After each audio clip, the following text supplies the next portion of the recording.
একজন ছেলে একজন পুরুষ যে 14 জনের সাথে দেখা দিতে পারবে, এটা তার জন্য মহরম। কে?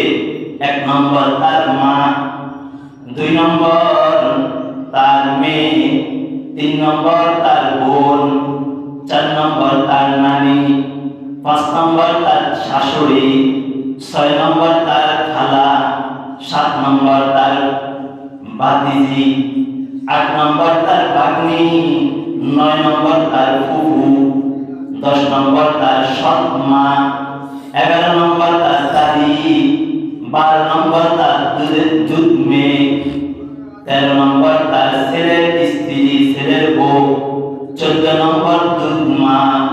এই 14 জনকে আল্লাহ তাআলা একজন পুরুষের জন্য দেখা দেওয়ার জন্য কি করেছেন? হালাল করেছেন, সে দেখা দিতে পারবে। আর একজন পুরুষ সে এই 14 জনকে বিবাহ করতে পারবে না, এটা তার মহলে। এই 14 জনের সাথে সে দেখা দিতে পারবে। কথা বলছেন নি?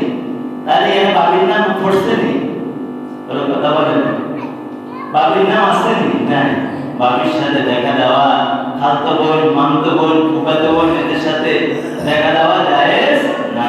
আল্লাহ আমাদেরকে আমল করার জন্য তৌফিক দান করুন।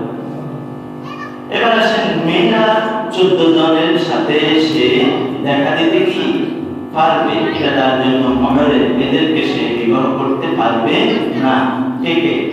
একজন মেয়ে সে তার বাবার সাথে দেখা দিতে পারবে, একজন মেয়ে সে তার ছেলের সাথে দেখা দিতে পারবে, 3 নম্বর সে তার ভাইয়ের সাথে দেখা দিতে পারবে, 4 নম্বর দুধ ভাইয়ের সাথে দেখা দিতে পারবে, 5 নম্বর নানার সাথে দেখা দিতে পারবে, 6 নম্বর চাচার সাথে দেখা দিতে পারবে, 7 নম্বর মামার সাথে দেখা দিতে পারবে, 8 নম্বর একজন মেয়ে দাদার সাথে দেখা দিতে পারবে, 9 নম্বর একজন মেয়ে ভাতিজার সাথে দেখা দিতে পারবে, 10 নম্বর একজন মেয়ে ভাগিনের সাথে দেখা দিতে পারবে, 11 নম্বর একজন মেয়ে সে সৎ ছেলের সাথে দেখা দিতে পারবে, 12 নম্বর দুধ ছেলের সাথে দেখা দিতে পারবে একজন মেয়ে, 13 নম্বর শ্বশুরের সাথে একজন মেয়ে দেখা দিতে পারবে, 14 নম্বর মেয়ের জামাইয়ের সাথে একজন মেয়ে দেখা দিতে পারবে।